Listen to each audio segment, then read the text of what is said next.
Hello friends, welcome back to Brinda and Bitu vlogs. Today I continue with the density physical quantities with the density bottle. In my previous session I told you till the regular solids how to find out the density. Now let me tell you about the density bottle. Density bottle, what do you know about this term called as density bottle? A density bottle is a specially designed bottle which is used to determine the density of a liquid. So, it is a small glass bottle having a glass stopper. So, here I represented this as a density bottle. It has a stopper in it. Let me do it again.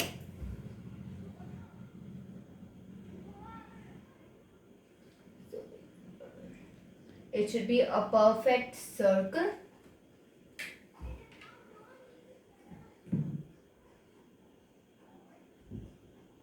Okay, so here it has a capillary to its stopper only. It has a capillary closing. This is a capillary stopper for this density bottle.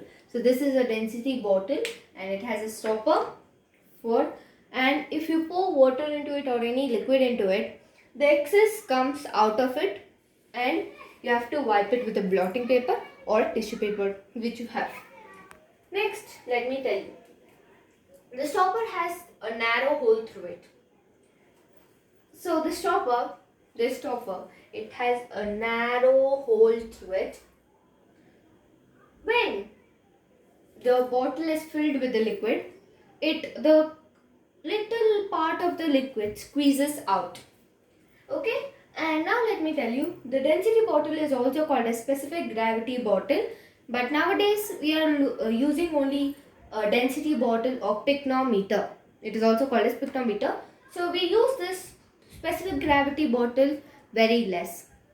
Now let us see one application of this density bottle. How can we find out the density of liquids using this density bottle?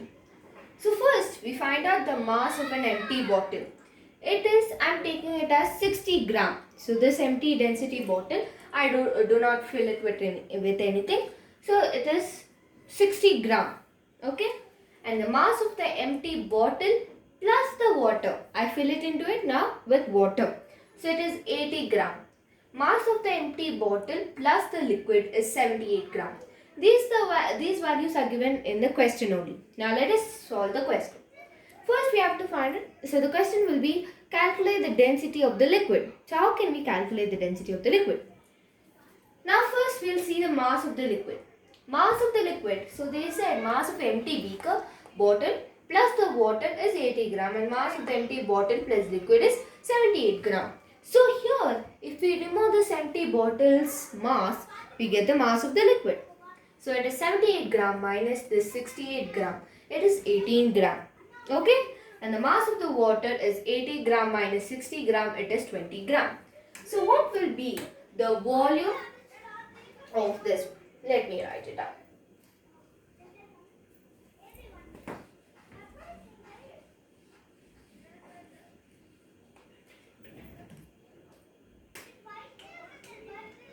So one, we know it.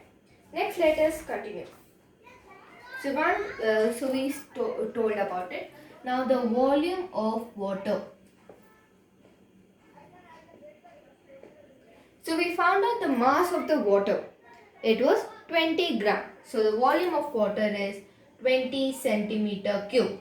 And the volume of the liquid is also 20 centimeter cube. So now we know the mass of the liquid and the volume of the liquid. So density will be 18 by 20. So here 18 gram and 20 centimeter cube. So when we cancel it, here 9 and here 10. So it is 0.9 gram centimeter raised to minus 3. So this is about the density bottle and how to find the density of liquid using the density bottle. Now let me start with a new topic for all of you. Now this is also part of the density. I can't say This is not a part of the density, but it's a part of the density, but very special density. Relative density. What is this relative density? You may have heard about this relative density. This relative density of a substance is the ratio of the density of the substance to the density of water at 4 degrees Celsius. So make sure that it just should be a ratio, first point, between the density of a substance to the density of water at 4 degrees Celsius. At 4 degrees Celsius is pakka. Okay? It should be, because at 4 degrees Celsius it is 1 gram centimeter raised to minus 3. Okay. Now, unit of relative density. As it is a ratio, it has no unit. As it is a ratio between the density of a substance to the density of water at 4 degrees Celsius, it has no unit. It is a dimensionless quantity. And it is a ratio of the same quantities. Now, if the density of the substance is in gram centimeter raised to minus 3, the density of water should be also in 1 gram centimeter raised to minus 3. If it is here 1000 kg meter raised to minus 3, here also it should be kg meter raised to minus 3 only. Now, let me come to one more topic, but the same topic only. This relative density is also called as specific gravity. Okay. Now let me just read out, or let me just explain you how can we find out the relative density of a liquid. First, let me take a dry density bottle and I take it. So just now I explained you the mass of the empty bottle, and then you have to fill it with water. Then you get it with the water. Then you empty the water and fill it with a liquid. After filling it with the liquid, you find out the volume of the mass of the liquid and the mass of the water. So that mass of the water will be the same of the mass of the liquid, mass of the water, and mass of the liquid will be the more and less it will be equal, but not at all equal. The mass of the liquid is not at all equal to the mass of the water, but volume of the liquid is equal to the volume of the water. So this one you can understand, and you know how to find out density. Density is equals to mass by volume. Always remember, if anything comes in your mind or nothing comes in your mind also, just one thing that you have to remember is density means only mass by volume. Okay. Now let me come back. I want to tell you something more interesting than this one. When you heat a particular, one second, I'll just draw 3 diagrams for you. This is a solid, this is a liquid, and this is a gas. So this is one solid, this is one liquid, and this is one gas. I have solid, liquid, water, and gas, water vapor. Let me take solid. I take it as ice, water, and water vapor. How will it? This is an interesting fact also. Mass, volume, and density will be affected in this three. In the solid, in the liquid, and in the gas. Let me explain you. In solids, when I heat it, the mass remains the same. In all these solids, liquid, gases also, the mass remains the same. But in solids, when I heat it, the volume, there is a slight increase in. We can't observe that increases, but there is a slight increase. And the density, there is a slight decrease.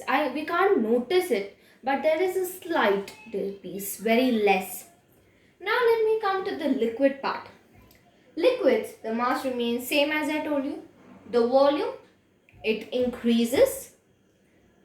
The density decreases. Less, you can say now, if you say this is least, less, and more. Okay? Now for gases, I took the example of water vapor. The mass remains same. For everything, solids, liquid and gases, the mass remains same. No need about worrying about the mass. But the volume in gases, it increases a lot when you heat it. The density decreases more. More density is decreased in gases. The density is fully decreased. Okay, so this I'll just once more tell you. In solids, the mass remains the same. The volume, there's a slight decrease, the slight increase, and density slight decrease. In liquids, the mass remains the same. Volume, there's a slight increase, and density decreases. It is less, not more than solids only, but not more than gases. Okay. Now for gases, the volume, the mass remains the same. The volume, there's a full increase, and density decreases. Now let us come to, I'll just tell you all the solids, their density. Cork, the density in gram centimeter raised to minus 3 is 0.25. Wood, it is 0.7. Ice, 0.92 gram centimeter raised to minus 3. Glass, 1.97 gram centimeter raised to minus 3. Aluminium, 2.7 gram centimeter raised to minus 3. Now, let me just change the topic. Now, let me tell you what is floating and sinking. When does an object float and when does an object sink? An object. Now, let me take a beaker.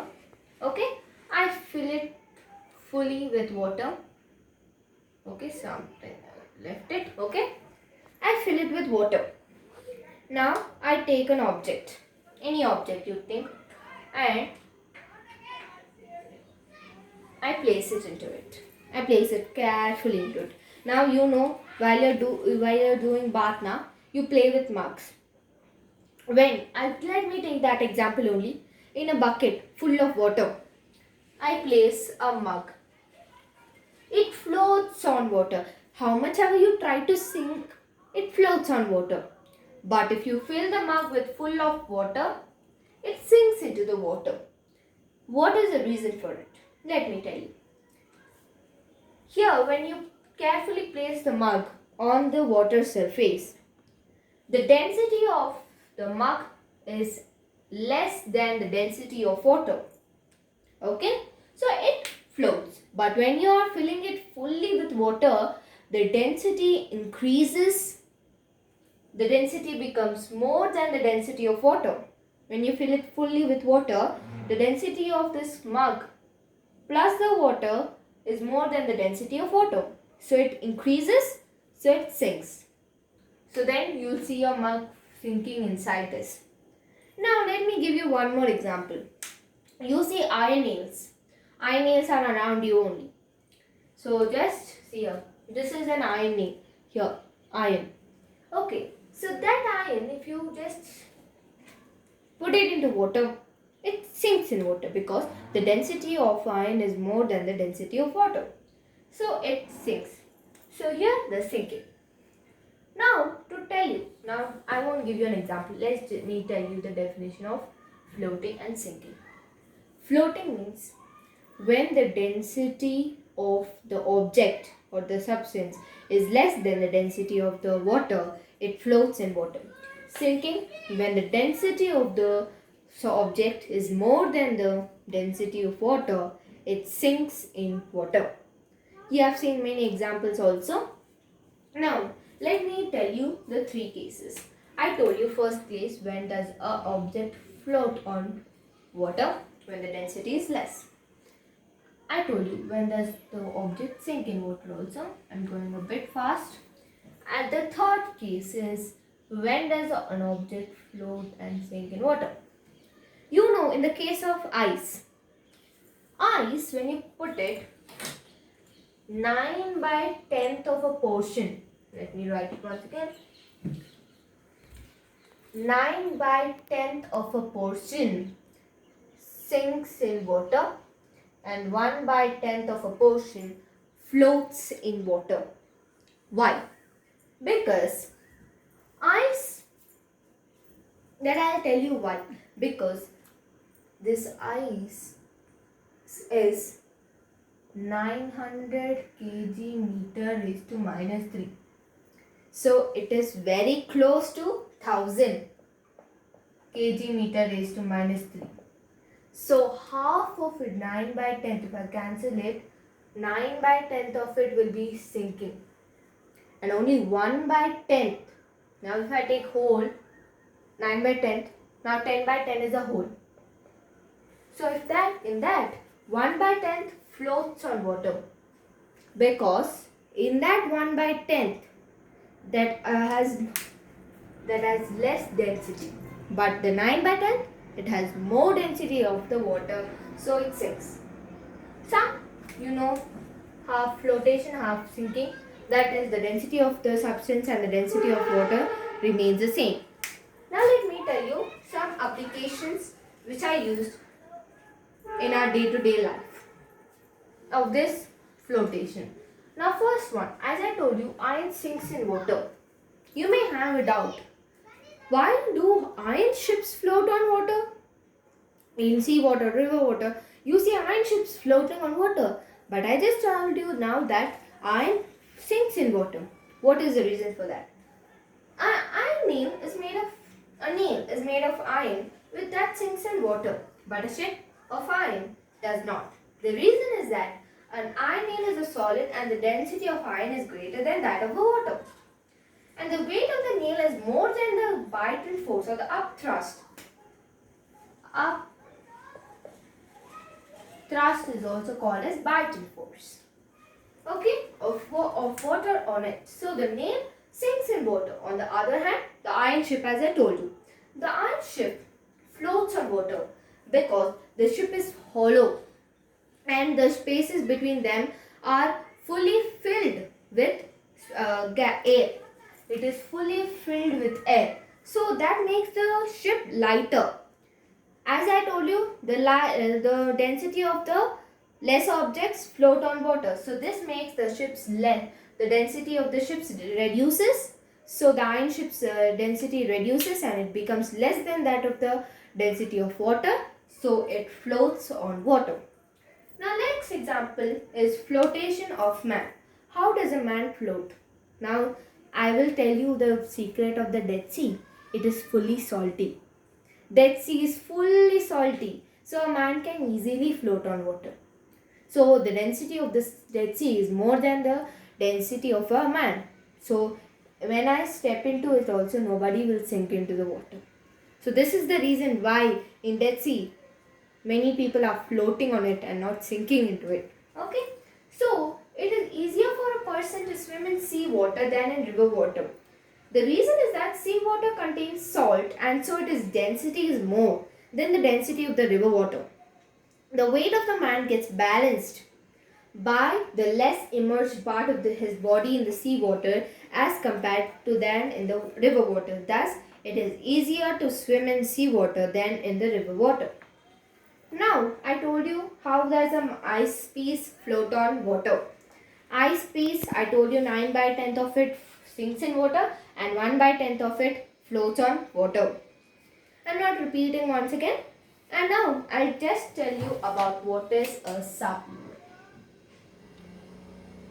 Once again, just write it once more.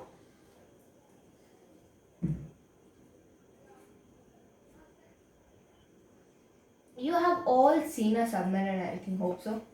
Yes, what is a submarine? A submarine can be made to dive or to rise to a surface of water as and when it is desired. What is the reason for it?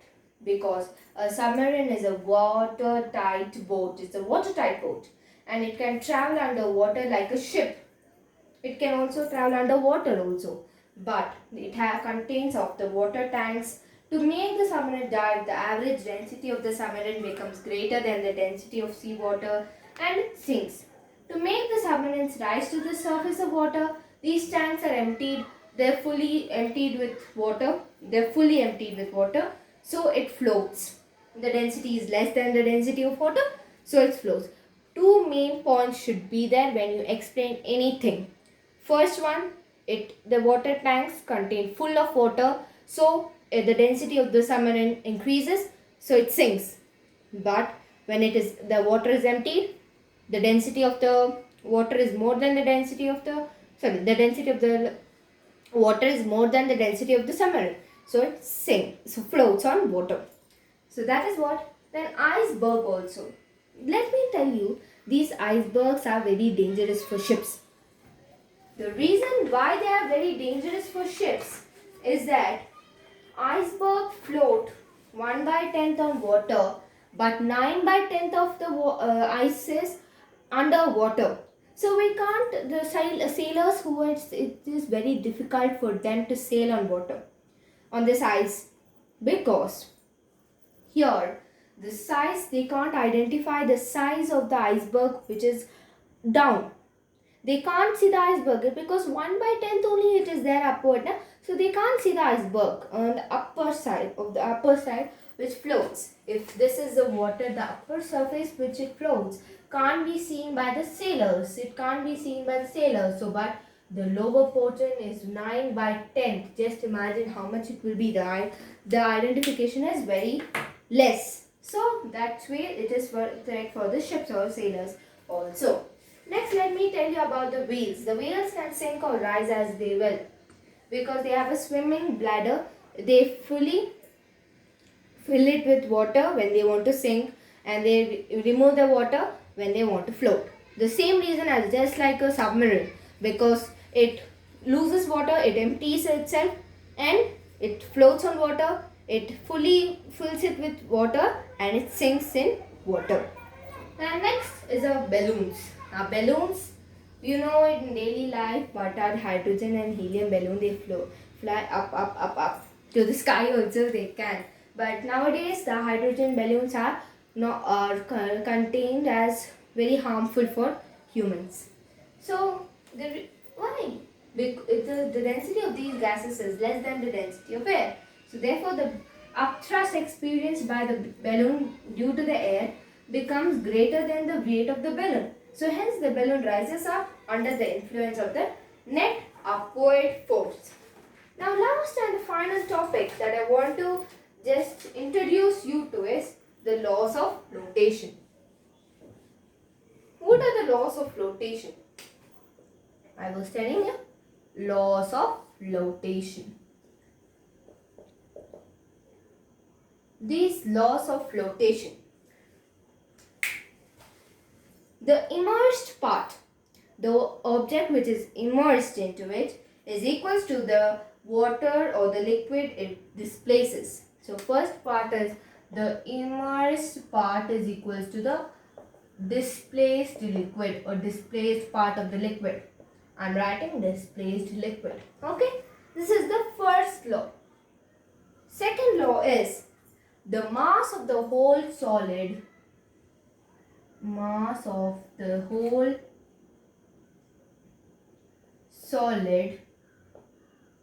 is equals to the mass of the displaced liquid. So the mass of the displaced liquid. Okay. So that's it. We come to an end of the chapter. Hope you like this video. Like, share and subscribe my video. Thank you.